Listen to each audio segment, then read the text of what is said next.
Quadratic equations को लेके exam में जितने भी क्वेश्चंस पूछे जा सकते हैं उन सब का निचोड़ होंगे आज के ये टॉप 10 क्वाड्रेटिक इक्वेशंस के पैटर्न। तो ये पूरी वीडियो आपकी प्रीलिम्स के मार्कशीट के लिए बहुत ज़्यादा पोषक होने वाली है।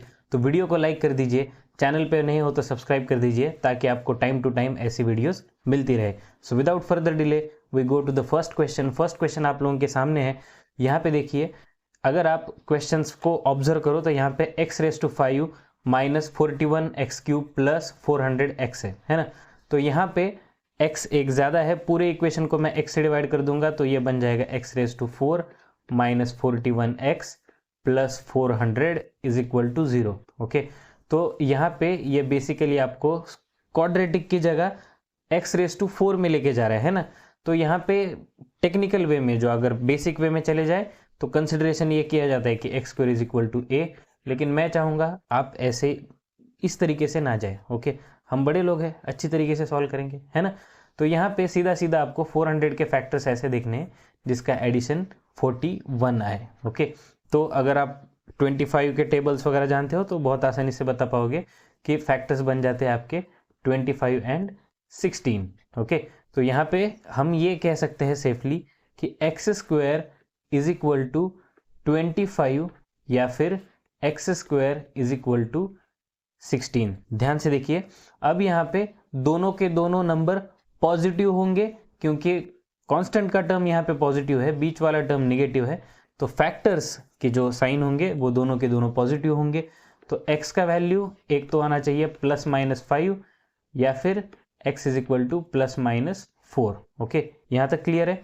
अब y की जहाँ तक हम बात करें तो कांस्टेंट बस इस साइड आ जाएगा, तो ये बन जाएगा y² minus 14y plus 48 is equal to 0। Okay, तो आपको 48 के ऐसे फैक्टर्स चाहिए जिनका एडिशन आपको 14 मिले। ओके, तो यहाँ पे अगर आप फैक्टर्स देखोगे तो आपको सीधा सीधा मिल जाएंगे 8 एंड 6, है ना। तो y के वैल्यूज अगर आप देखोगे तो वो आपको सीधा सीधा मिलेंगे +8 and y is equal to +6। Okay, क्यों डायरेक्टली प्लस? क्योंकि यहाँ पे ऑब्वियसली आप देख सकते हो कि ये मिडिल टर्म नेगेटिव है, फाइनल टर्म पॉजिटिव है, तो दोनों के दोनों फैक्टर्स के वैल्यू फाइनल फैक्टर्स के पॉजिटिव आएंगे। ओके, तो यहाँ पे अगर हम कंपैरिजन करने चले जाए तो +5 8 के साथ अगर हम कंपेयर करें तो y ग्रेटर है ना। -5 8 के साथ कंपेयर करें ग्रेटर है। यहाँ पे प्लस के वैल्यू 4 के साथ और 8 के साथ दोनों में ग्रेटर है। तो ऐसे टाइम पे जहाँ पे प्लस माइनस दोनों जगह पे हो तो उस टाइम पे ऑब्जर्व करते वक्त आपको ये करना है, यहाँ पे दोनों जो प्लस माइनस के वैल्यू है वो बेसिकली y के दोनों पॉजिटिव वैल्यू से न्यूमेरिकली अगर देखा जाए छोटे हैं, है ना। तो y ज़्यादा से ज़्यादा बड़ा होके, x ज़्यादा से ज़्यादा बड़ा होके क्या हो सकता है +5, x क्या बन सकता है यहाँ पे +4। तो +5 +4 एनीवे 8 और 6 से छोटे ही है ना। तो माइनस के वैल्यू एनीवे यहाँ पे y से कम ही आएंगे, तो यहाँ पे सीधा सीधा आपका x < y बन जाएगा, ज़्यादा सोचना नहीं है। ओके, देन नेक्स्ट यहाँ पे अगर हम देखें, आपको अगेन क्वाड्रेटिक इक्वेशन की जगह x एक हर जगह पे एक्स्ट्रा दिख रहा है, उड़ा दो, ज़्यादा सोचना नहीं है। लेकिन साथ साथ आपको 4 भी तो दिख रहा है ना।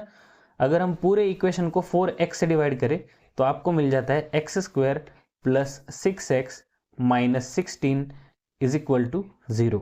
ओके, तो यहाँ पे अगर हम देखें तो आपको वैल्यूज के कॉन्टेक्स्ट में मिलेंगे x इज इक्वल टू, अब यहाँ पे फैक्टर्स बन जाएंगे 8 एंड 2। ओके, क्योंकि फाइनल टर्म निगेटिव है हम फैक्टर्स इस तरीके से देखेंगे कि सब्सट्रैक्शन 6 आ जाए। ओके, तो अगर सब्सट्रैक्शन 6 आना चाहिए तो फर्स्ट फैक्टर पॉजिटिव होना चाहिए। तो फाइनल जो आपका फाइनल फैक्टर में अगर हम देखें तो ये -8 और +2 बनेंगे। ओके, x के वैल्यू -8 +2 और y के वैल्यू अगर हम देखें तो यहाँ पे पूरे इक्वेशन को 3 से डिवाइड किया जा सकता है। y² plus 13y plus 42 is equal to 0। Okay, तो यहाँ पे y के वैल्यूज अगर हम देखें तो 6 7 = 42, 6 + 7 13। तो यहाँ पे आपको सीधा सीधा वैल्यूज मिलेंगे -6 और -7। ओके, समझ में आ रहा है? ज़्यादा कुछ दिक्कत वाली बात है नहीं यहाँ पे। ओके, तो अगर आप कंपैरिजन मोड पे चले जाओगे तो ये -8 ऑब्वियसली इन दोनों से छोटा है ना, निगेटिव के कंपैरिजन में, है ना। +2 अगर आप देखोगे तो इन दोनों से बड़ा है ना। तो x एक केस में छोटा हो रहा है, एक केस में बड़ा हो रहा है, तो ऐसे टाइम पे हम कहेंगे कि relation can not be established. Okay, एक केस में अगर x बड़ा है, एक केस में अगर x छोटा है, तो ऐसा नहीं चल सकता है ना। अगर नेगेटिव x की वैल्यू नेगेटिव कंसिडर करेंगे विच इज -8, तो उस टाइम पे x is less than y हो रहा है, और अगर +2 कंसिडर करें तो x ग्रेटर देन y हो रहा है, तो ऐसा नहीं हो सकता है ना, ऑब्वियसली, राइट। तो नेक्स्ट क्वेश्चन की तरफ हम चलते हैं। यहाँ पे देखो अगेन फैक्टर्स की जहाँ तक बात करें, ये वाला पार्ट ध्यान से देखिए, आपको यहाँ पे बहुत कुछ सीखने को मिलेगा। ये क्वेश्चन में अगर आप देखो तो पूरा का पूरा पार्ट अगर आप ऑब्जर्व करोगे तो यहाँ पे आप 3 से डिवाइड कर सकते हो, है ना। तो this could be 16x² - 8x + 1 which is equal to 0। Okay, अब यहाँ पे कांस्टेंट की वैल्यू 1 है, लेकिन x के साथ x² के साथ जो कोएफिशिएंट है वो 16 है। तो आपको 16 के ऐसे फैक्टर्स ढूंढने पड़ेंगे जिनकी एडिशंस आपको 8 मिले। ओके, तो ऑब्वियसली 4 आते हैं ना, 4 4 the 16 we all know, and addition आपको 8 मिल जाता है। ओके, और x की फाइनल वैल्यू कंसिडर करते वक्त जाहिर सी बात है यहाँ पे दोनों माइनस आएंगे फैक्टर्स में, तो फाइनल आंसर्स में जो x की वैल्यूज है वहाँ पे कंसिडर करते वक्त हम उसे पॉजिटिव कंसिडर करेंगे। दोनों के दोनों वैल्यू पॉजिटिव होंगे, तो दो पॉजिटिव लिखने की जरूरत नहीं होती, मैं सिर्फ एक ही बार लिखूंगा, और डिवाइडेड बाय 16 करना है। ओके, और y की वैल्यू अगर आप देखोगे यहाँ पे, ये इंटरेस्टिंग पार्ट है, बहुत बार मैंने ये गलती स्टूडेंट्स को करते हुए देखा है कि 55 × 12 आप एक्चुअली मल्टीप्लाई कर देते हो, आप घुस जाते हो पूरे क्वेश्चन में। इतना इमोशनल नहीं होना है आपको। यहाँ पे 55 × 12 अगर आप आंसर निकाल भी दोगे, आपको कोई ऐसा IBPS रत्न पुरस्कार नहीं मिलने वाला है। ओके, आपको सिर्फ कंपेयर करना है x के y के वैल्यूज, तो वहां तक ही अपना क्वेश्चन, वहां तक ही सॉल्यूशन, आपका नजरिया लिमिटेड रखे ताकि आपका टाइम बच जाएगा। ओके, तो यहाँ पे फैक्टर्स निकालते वक्त मैं इसे मल्टीप्लाई करने की जगह इसे ही स्प्लिट करके लिखूंगा ताकि मैं अपना फैक्टर्स की तरफ जर्नी फास्ट कर पाऊँ। ओके, कैसे? इसे मैं लिखूंगा 11 × 5 × 4 × 3। ओके, अब ये 11 × 5 और 4 × 3 अगर हम देखें तो मैं इसे अगर स्प्लिट करके देखना चाहूँ तो ये पूरे के पूरे मल्टीप्लिकेशन को अगर मैं एडजस्ट करके देखूँ तो मुझे ये मिलता है कि 11 × 3 33 होता है, एंड 5 4 ज़ा 20। ओके, तो y के जो वैल्यूज़ है वो आएंगे -33 और -20। ओके, x का वैल्यू पॉजिटिव है, यहाँ पे निगेटिव है, तो obviously x is greater than y। मगर ऐसे क्वेश्चंस में आपको पेन पेपर फैक्टर निकालना, इन सब चीज़ों में जाना ही नहीं है। अगर आपको क्वेश्चन ऐसा दिखता है, ध्यान से देखिए मैं आपको क्या कह रहा हूँ, कि कांस्टेंट का टर्म पॉजिटिव है दोनों इक्वेशंस में, और एक इक्वेशन में टर्म निगेटिव है, एक इक्वेशन में टर्म पॉजिटिव है, तो जो भी क्वेश्चन में जो भी ऐसा पार्ट होगा जिसमें मिडिल टर्म निगेटिव है, वो वाला पार्ट आपका हायर होगा। जैसे यहाँ पे x के साथ जो मिडिल टर्म है वो आपको निगेटिव दिखता है, तो ऑब्वियसली वो आपका ग्रेटर होगा। क्यों? क्योंकि यहाँ पे x के जो फैक्टर्स आएंगे वो ऑब्वियसली पॉजिटिव होंगे, है ना, और y के जो फैक्टर्स आएंगे वो ऑब्वियसली निगेटिव ही होंगे। तो अगर x पूरी तरीके से पॉजिटिव आ रहा है, y पूरी तरीके से निगेटिव आ रहा है, तो सोचना किस बात का, x is greater than y। Okay, as simple as that. Then next question की तरफ हम चलते हैं। ये एक बहुत पॉपुलर हो रहा है आज के टाइम पे एग्जाम्स में, रूट को लेके आपको क्वेश्चंस पूछे जाते हैं। इसको लेके जितने भी कंफ्यूजन है इस क्वेश्चन से मैं आपके दूर कर दूंगा। यहाँ पे देखो, फैक्टर्स निकालते वक्त आपको 54 के ऐसे फैक्टर्स चाहिए जिसको आप एडिशन के, सब्सट्रैक्शन के फॉर्म में लिखो तो आपको मिलना चाहिए 3√3। ओके, तो इसे सॉल्व करते वक्त ये जो अंडर √3 है ना, उसका जो 3 है उससे मैं इसे डिवाइड कर दूंगा, तो मुझे क्या मिलेगा, 18। ओके, अब 18 के ऐसे फैक्टर्स जिसका सब्सट्रैक्शन 3 मिले, ध्यान से देखिए, 18 के ऐसे फैक्टर्स जिनका सब्सट्रैक्शन 3 मिले, तो मुझे पता है कि 6 और 3 होंगे। ओके, तो x के वैल्यू मैं सीधा सीधा लिख दूंगा, ये आपका ऑब्वियसली +6 आएगा और ये -3 आएगा, और दोनों के साथ ये वाला √3 मैं एज इट इज चिपका दूंगा। ओके, इससे ज़्यादा इसमें कुछ नहीं करना है, इससे ज़्यादा यहाँ पे दिमाग नहीं लगाना है। बेवजह आप और कुछ करते बैठोगे, आपका टाइम भी चला जाएगा, कोई ज़रूरत नहीं इससे ज़्यादा इसको वेटेज देने की। ओके, देन y के साथ भी आप सेम अप्रोच रखोगे। y के साथ जो कांस्टेंट टर्म है 36 को आप 2 से डिवाइड करोगे तो आपको मिलेगा 18 के ऐसे फैक्टर्स जिनका सब्सट्रैक्शन आपको मिलना चाहिए 7। तो कितने आते हैं? 9 एंड 2, वी ऑल नो, है ना। तो ये 9√2 बनेगा सिमिलरली, एंड -2√2। ओके, अब यहाँ पे आप देखोगे कि 6√3 इससे छोटा है ना। 6√3 अगर आप 9√2 से कंपेयर करोगे ऑब्वियसली छोटा आएगा, है ना, लेकिन इससे बड़ा आएगा -2√2 से, है ना। तो यहाँ पे भी आपका relation can not be established. समझ रहे हो, है ना। एक टर्म पॉजिटिव है ग्रेटर, एक टर्म नेगेटिव है, तो इम्बैलेंस हो रहा है, नो वे आपका आंसर आ ही नहीं सकता यहाँ पे। देन नेक्स्ट क्वेश्चन की तरफ हम चलते हैं। यहाँ पे देखो, ये एक यूनिक वे है, क्वेश्चंस इस तरीके से बहुत कम पूछे जाते हैं, लेकिन जब पूछे जाते हैं आपको आने चाहिए। यहाँ पे अगर आप देखोगे तो ये सीधा सीधा कैंसिल आउट होके x बचेगा। x इज इक्वल टू, अगर आप 247 डिवाइडेड बाय 13 करोगे तो आपको मिलेगा 19। y के साथ भी आपको सेम ऑपरेशन करना है। यहाँ पे बस थोड़ा सा ध्यान से आपको देखना पड़ेगा कि ये अगर आप y डिवीजन में है ना, तो इसे ऐसे लिखने की वजह मैं ऐसे भी लिख सकता हूँ y⁻²/3, तो ये इधर चला जाएगा। सो बेसिकली ये क्या होता है, y 1/3 इंटू y 2/3। तो अगर ऐसे टर्म्स हो, है ना, वी नो कि m⁻a इंटू m⁻b अगर हो तो m⁻a+b करते हैं हम लोग, तो 1/3 + 2/3 कितना होता है? 1। ओके, तो y का वैल्यू आपका सीधा सीधा आएगा यहाँ पे 294 डिवाइडेड बाय 14, तो आपका ये आता है 21। तो obviously x is less than y। Okay, then next question की तरफ हम चलते हैं। यहाँ पे भी आपको ध्यान से देखो, करना क्या है, इस क्वेश्चन को सॉल्व कैसे करते हैं। दो तरीके हैं, पहला तरीका मैं आपको बताऊंगा, दूसरे तरीके की तरफ जाने के लिए आपको थोड़ा सा इंतजार करना पड़ेगा। पहला तरीका ये होता है कि आप 35 और 6 का मल्टीप्लिकेशन कर दोगे, जो कि आप ट्रेडिशनल वे में करने की बजाय मैंने आपको जैसे कहा था, आप स्प्लिट करो, आपको आसानी होगी। तो यहाँ पे आप क्या करोगे, 3 × 2, है ना, इस 6 के बदले में 3 × 2 और आगे 5 × 7, लिखते वक्त ही ऐसे लिखना है। तो 7 3 = 21, 5 2 = 10, तो 11 होता है ऑब्वियसली। तो 21 और 10 आपको फैक्टर्स मिल गए, तो ये आपका -21 + 10 है ना। तो ये आपके एक्स वाई बेसिकली कुछ ऐसे बन गए, है ना। तो ये इस तरीके से आपके x के वैल्यू -21/6 या फिर +10/6 ऐसा कुछ बनता है।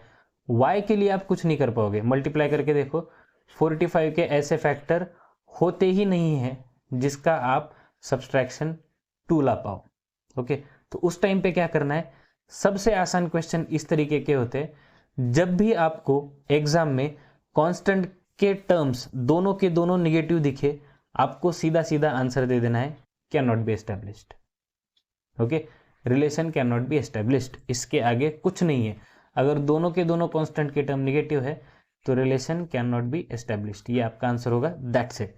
ओके, देन नेक्स्ट क्वेश्चन की तरफ हम चलते हैं।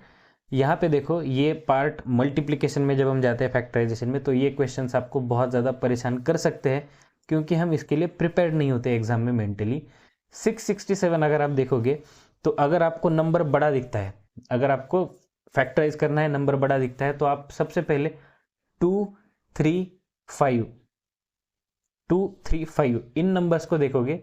अगर इनसे डिवाइड होता है ठीक, नहीं होता है तो आपको कहीं ना कहीं धीरे धीरे फिर प्राइम नंबर की तरफ बढ़ना पड़ेगा, है ना। ये 2 से डिवाइड नहीं होता है, 3 से भी नहीं होता है, 5 का तो कोई सवाल ही नहीं है। तो बचते क्या है, prime numbers. Okay, prime number के इर्द गिर्द होगा।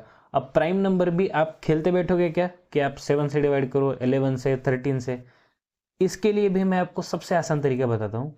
ये जो 667 है, मुझे एक बात बताओ, कौन से स्क्वायर के आसपास है, कौन से नंबर के परफेक्ट स्क्वायर के आसपास है।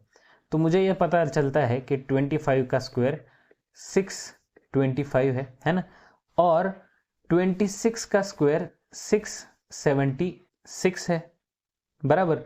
ये नंबर जो है 667 ये कहीं ना कहीं इन दोनों के बीच में ही है ना, 625 और 676 के बीच में। तो 25 के इर्द गिर्द वाले ऐसे प्राइम नंबर होने चाहिए जिनका मल्टीप्लिकेशन 667 आता है। Am I making some sense? Okay, ध्यान से देखिए मैं क्या कह रहा हूं कि 667 को आप डायरेक्टली खेलते बैठने की बजाय परफेक्ट स्क्वायर के आसपास नंबर देखो। तो 25 के आसपास आपको प्राइम नंबर ऐसे चाहिए जिनका एडिशन 52 आए। ओके, या फिर एडिशन करने पे यूनिट प्लेस पे 2 आए। तो कौन से हो सकते हैं? One is 23, another is 29। Okay, तो ये सीधा सीधा आपके x के वैल्यूज बन जाएंगे। समझ रहे हो? x के वैल्यूज आपके ये दो आ जाएंगे, एक तो 23 या फिर 29, है ना। दोनों के दोनों प्राइम नंबर है। यूजुअली ऐसे क्वेश्चंस जब भी हम एग्जाम में देखते हैं थोड़ा सा कंफ्यूज होने का चांस होता है। आप लोगों को अब नहीं होना है ना, पहले होते थे चल जाता था। तो ये दोनों के दोनों नंबर्स ऑब्वियसली पॉजिटिव आएंगे। y के केस में अगर आप देखोगे तो 11 × 3 ऑब्वियसली, है ना। तो यहाँ पे -11 और +3 होगा। अब 23 इन दोनों से ग्रेटर है, 29 भी इन दोनों से एनीवे ग्रेटर है, तो x ग्रेटर देन y आपका आंसर होगा। ओके, क्लियर है। नेक्स्ट क्वेश्चन की तरफ हम चलते हैं। यहाँ पे अगर आप देखोगे इसे थोड़ा सा सिंप्लीफाई करना पड़ेगा। पूरे इक्वेशन को अगर आप x से मल्टीप्लाई कर दोगे तो कुछ ऐसा मिलेगा आपको, 11x² + 64 = 54x। ओके, तो इसे अगर आप सिंप्लीफाई करोगे जो क्वाड्रेटिक इक्वेशन के फॉर्म में लिखोगे तो आपको कुछ ऐसा मिलेगा, 11x² - 54x + 64 = 0। और यहाँ पे 12y² + 40y + 17 = 0। याद आ रहा है ऐसा कुछ हम लोगों ने देखा था, है ना। तो आप ही मुझे इस क्वेश्चन का आंसर कमेंट सेक्शन में बताइए। सिमिलर टाइप का अभी जस्ट 2 क्वेश्चन पहले ही मैंने इसका आंसर बताया था, इसको सॉल्व कैसे करना है। आई होप अभी तक आप लोगों को आंसर आ गया होगा। मुझे आंसर बताइए इस पर्टिकुलर क्वेश्चन का क्या आंसर आता है। ओके, एंड नेक्स्ट क्वेश्चन की तरफ हम चलते हैं। यहाँ पे देखो इंटरेस्टिंग पार्ट है। यूजुअली हम वैल्यूज निकालते वक्त ऐसे क्वेश्चन में x² = 9 है, परफेक्टली फाइन। आपको ये चीज़ भूलनी नहीं है, x = +-3। और यहाँ पे अगर आप देखोगे तो ये वैल्यू आपका मल्टीप्लिकेशन के बाद आता है 42। ओके, 42 मीन्स 6 × 7, है ना, 6 7 जा, और तभी आपका एडिशन ये आएगा। तो उसे 2 से डिवाइड करोगे तो 3 और 3.5 आएंगे नंबर्स। ओके, तो ये दोनों के दोनों ऑब्वियसली निगेटिव होंगे। ओके, अब यहाँ पे ध्यान से आपको देखना है, +3 इज ग्रेटर देन बोथ, +3 दोनों से ग्रेटर है ना। -3 यहाँ पे इक्वल है और -3 यहाँ पे ग्रेटर है। ओके, तो आपका आंसर आएगा x ग्रेटर देन और equal to y। Okay, clear है, इसमें कुछ दिक्कत नहीं है। देन नेक्स्ट क्वेश्चन की तरफ हम चलते हैं। यहाँ पे अगर आप देखोगे इस पर्टिकुलर पार्ट में अगेन 475 के आपको फैक्टर्स चाहिए। ओके, तो आपको कहीं ना कहीं दिमाग थोड़ा सा टेढ़ा लगाना पड़ेगा ऐसे क्वेश्चंस में। आप अगर पूरी तरीके से फैक्टर्स खेलते बैठोगे बहुत टाइम चला जाएगा। मुझे एक बात बताओ, 475 है तो कहीं ना कहीं 5 तो होगा फैक्टर्स में, 5 होना चाहिए, है ना। और यहाँ पे एडिशन में आपको 4 मिल रहा है एडिशन करने के बाद, है ना। तो 5 में कितना नंबर ऐड करने के बाद आपको 4 मिलता है? 5 में अगर आप कितना नंबर ऐड कर दोगे तो यूनिट प्लेस पे 4 मिलता है, ऑब्वियसली 9, है ना। तो यहीं से आपका आंसर बन जाता है ऐसे क्वेश्चन का। तो मुझे सीधा सीधा पता चल जाता है कि x के जो फैक्टर्स है वो 25 और 19 है। समझ रहे हो क्या करने की कोशिश कर रहा हूँ मैं यहाँ पे? ओके, फैक्टर्स को इस तरीके से देखिए आप कि आप ये जो मल्टीप्लिकेशन है आपका, जो फैक्टराइजेशन आप करते हो वो भी आपका सिंप्लीफाई हो जाए, और साथ साथ आपको ये एडिशन बीच वाला नंबर भी ध्यान में रखना है ताकि आप और आसानी से आंसर तक पहुंच पाओ। ओके, सिमिलरली यहाँ पे अगर आप देखोगे y के कॉन्टेक्स्ट में y² - 4y - 621 = 0। ओके, तो यहाँ पे अगर आप आंसर की तरफ चले जाओगे तो आपको किस तरीके से करना है। ओके, तो यू नीड टू अंडरस्टैंड, यहाँ पे भी अगेन 621 आपके पास नंबर है। ओके, 621 625 के आसपास आता है, बराबर है ना। तो मैं यहाँ से ये अज्यूम करता हूँ कि जो फैक्टर्स है वो कहीं ना कहीं 20 to 30 के बीच में होंगे, और कुछ इस तरीके से कि उसका मल्टीप्लिकेशन करने के बाद यूनिट प्लेस पे 4 आए, और सब्सट्रैक्शन अगर हम करें तो हमें 4 मिले। तो 20 से 30 के बीच में ऐसे दो ही नंबर हमें दिखते हैं, विच इज़ 23 एंड 27। तो y के वैल्यू अगर आप देखोगे तो आपको मिलेंगे +27 एंड -23। ओके, क्लियर है? तो अब बस कंपैरिजन की बात है। 25 ऑब्वियसली इज लेस देन 27 लेकिन ग्रेटर देन -23।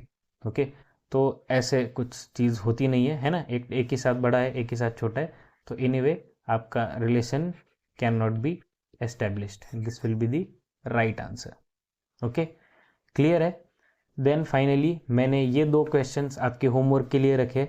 क्वाड्रेटिक इक्वेशंस के ये टॉप 10 पैटर्न्स थे। अगर आपको कंसेप्चुअली क्वाड्रेटिक इक्वेशन में कोई भी दिक्कत आ रही है तो आप जो आपको स्क्रीन पे वीडियो दिख रहा है वो क्वाड्रेटिक इक्वेशन का बेसिक कंसेप्ट का वीडियो है, वो एक बार ज़रूर देखिए, ताकि आपको अगर कन्फ्यूजन हो कहीं पे भी कंसेप्चुअली तो वो आपका पूरी तरीके से क्लियर हो जाए। Okay, so with this lecture I am your IBPS professor Aditya Deshpande signing off for today. Thank you guys. Thanks a lot.